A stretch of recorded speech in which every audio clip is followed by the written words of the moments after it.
السلام علیکم ورحمۃ اللہ وبرکاتہ۔ بسم اللہ الرحمن الرحیم۔ حضرت اعمش سلیمان بن مہران رحمۃ اللہ علیہ مشہور محدث ہیں، فرماتے ہیں کہ میرے پاس ایک بکری تھی، وہ بیمار ہو گئی۔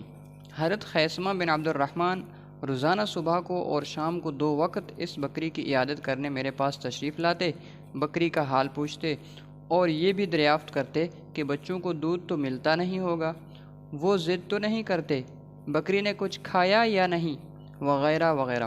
اور ہمیشہ چلتے ہوئے جس ٹاٹ پر میں بیٹھا کرتا تھا اس کے نیچے کچھ ڈال جاتے تھے کہ یہ بچوں کے لیے اٹھا لینا۔ بکری کی بیماری کے زمانے میں 300 دینار سے زیادہ مجھے ان کے احسان سے ملا۔ مجھے یہ خواہش ہونے لگی کہ یہ بکری بیمار ہی رہے تو اچھا ہے۔ ایک دوسرا واقعہ ہے، حضرت قیس بن سعد خزرجی ایک مرتبہ بیمار ہوئے اور احباب میں سے کوئی عیادت کو نہ آیا، جس پر ان کو تعجب ہوا، بالخصوص جن کی آمد و رفت زیادہ تھی، صحت کے زمانے میں اکثر آیا کرتے تھے۔ گھر کے لوگوں سے پوچھا، یہ کیا بات ہے؟ انہوں نے بتایا کہ ہر شخص تمہارا مقروض ہے، ایسی حالت میں بغیر قرضہ لیے ہوئے آنے سے لوگوں کو شرم آتی ہے۔ فرمانے لگے کہ اس کم بخت مال کا ناس ہو، یہ دوستوں کی ملاقات بھی چھڑا دیتا ہے۔ یہ کہہ کر ایک شخص کو بلایا اور اس کے ذریعے سے شہر میں منادی کرائی کہ قیس کا جس جس کے ذمہ قرض ہے وہ قیس نے سب کو معاف کر دیا۔ اس کے بعد جو عیادت کرنے والوں کا ہجوم ہوا تو دروازے کی دہلیز بھی ٹوٹ گئی۔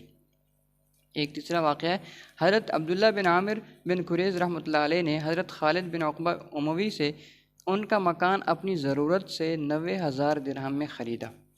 جب وہ فروخت ہو گیا اور خالد کے گھر والوں کو اس کے خبر ہوئی تو ان کو رنج اور صدمہ بہت ہوا۔ رات کو کچھ رونے کی آواز ابن عامر کے کان میں پڑی۔ اپنے گھر کی مستورات سے پوچھا کہ یہ رونے کی آواز کہاں سے آ رہی ہے؟ انہوں نے کہا کہ خالد کے گھر والوں کو اپنے مکان کے فروخت ہونے کا صدمہ ہو رہا ہے۔